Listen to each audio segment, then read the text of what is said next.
that run through this poem. Sometimes our attempts to build up for ourselves what we want in life can make things a little difficult. I'm going to ask you to do something a little awkward. I need you to find the earlobe of the person to your left, and no, I'm just kidding. You know, I'm going to need you to close your eyes right now. Closing, closing, closing.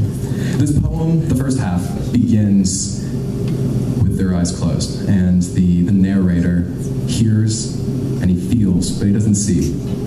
And so I want you guys to be able to experience that, and halfway through the poem, his eyes will open, and feel free to do the same, unless you're asleep, in which case I apologize in advance. Or I guess you can thank me for allowing you to get some rest. So this is the Cornerstone Garden. Dirt and sand make a fine bed, soft and smooth under pressure. It outlines the body and takes shape. Dust fills the air, dry and stinging. I close my eyes but still feel pain and try not to move so as to leave the ground unstirred. Marblegranitechalklimestonepumice all within grasp. In each handful, my hands remain clean, clasped upon my chest, and my eyes remain closed. It was night, and on earth sleep held the living world. Burning, burning, breathing, and burning. One upon another, deeds upon thoughts, upon dreams. A foundation. And I saw nothing, and heard voices calling, "We too shall exalt to heaven your sons that are to be, and give empire to your city." My hands clasped the dirt, my eyes shut tighter, but I began to see. "Prepare mighty walls for the mighty," they said, and a dream was formed. I opened my eyes. A river passed nearby, and I bathed in it, to no avail. The wind was too high, and dirt and sand struck me, and only dirt remained. Hammer and chisel and saw and wedge and kiln. Burning, burning, breathing, burning. Brick upon brick.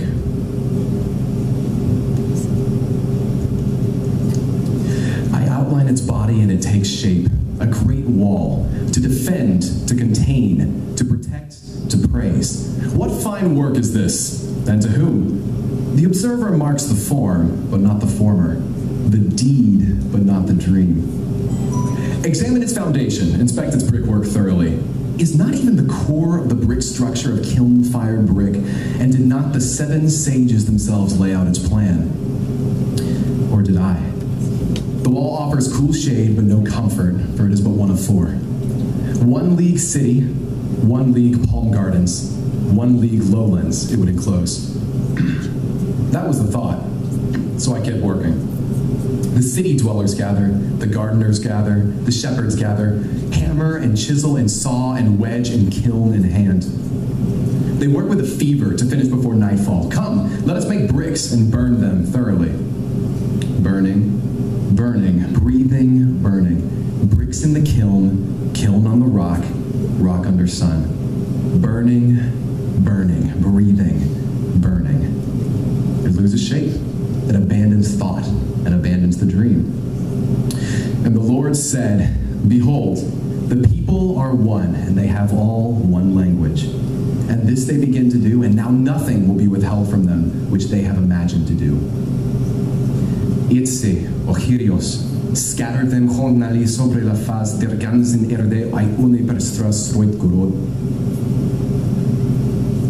Time brings the wall's destruction. Wind and dirt and sand do their share. It slowly crumbles away. Only 1 cornerstone remains, and a pile of dirt and sand.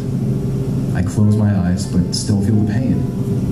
Dust and decay make a fine bed. Soft and smooth under pressure, it outlines my body and takes shape, and my eyes remain closed.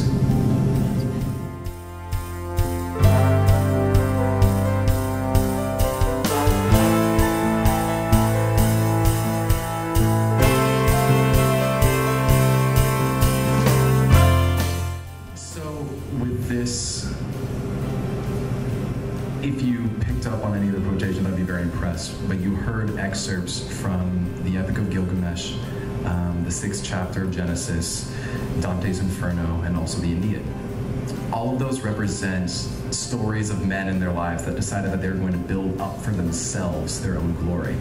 And that last quote, which was scattered into 7 languages, was at the site of the Tower of Babel, when the highest dreams of mankind, literally, were actually dashed by a God who cared so much as to give us an opportunity to see him in a better light. Now, instead of just giving you this massive extended simile / metaphor and letting you sit with that, I can actually hopefully explain a little bit about that.